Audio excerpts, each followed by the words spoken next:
Em ơi giờ đây anh mong rằng em sẽ hiểu cho anh trong lúc này. Đi bên cạnh em nhưng trong lòng anh cảm thấy nhói đau vì ai. Anh phải làm sao khi bên đời anh một nửa con tim đang đỏ đầy. Yêu anh thì em cảm thông người ơi, đừng nhỏ nhoi khiến anh phải âu sầu.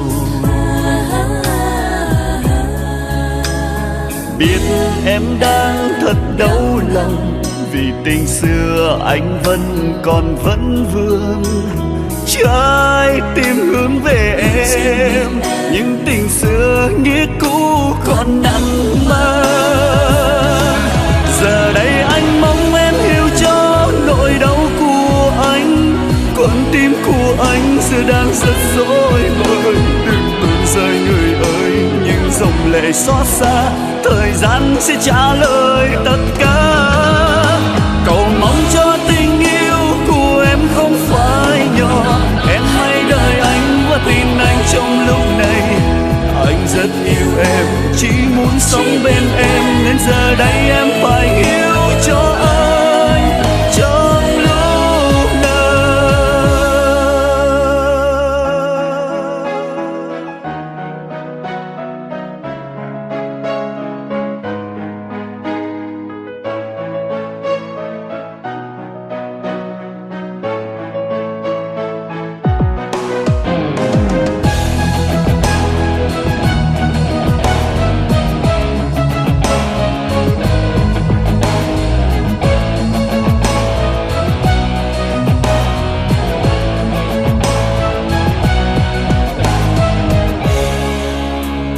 Anh phải làm sao khi bên đời anh một nửa con tim đang đỏ đầy.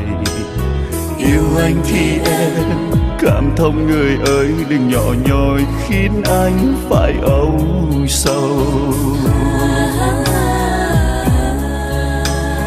Biết em đang thật đau lòng vì tình xưa anh vẫn còn vấn vương.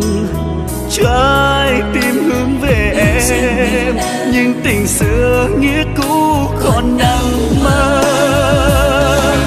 Giờ đây anh mong em hiểu cho nỗi đau của anh. Con tim của anh giờ đang rất rối bời. Đừng tuôn rơi người ơi, những dòng lệ xót xa thời gian sẽ trả lời tất cả. Cầu mong cho tình yêu của em không phải nhỏ. Em hãy đợi anh và tin anh trong lúc này. Anh rất yêu em, chỉ muốn sống bên em, nên giờ đây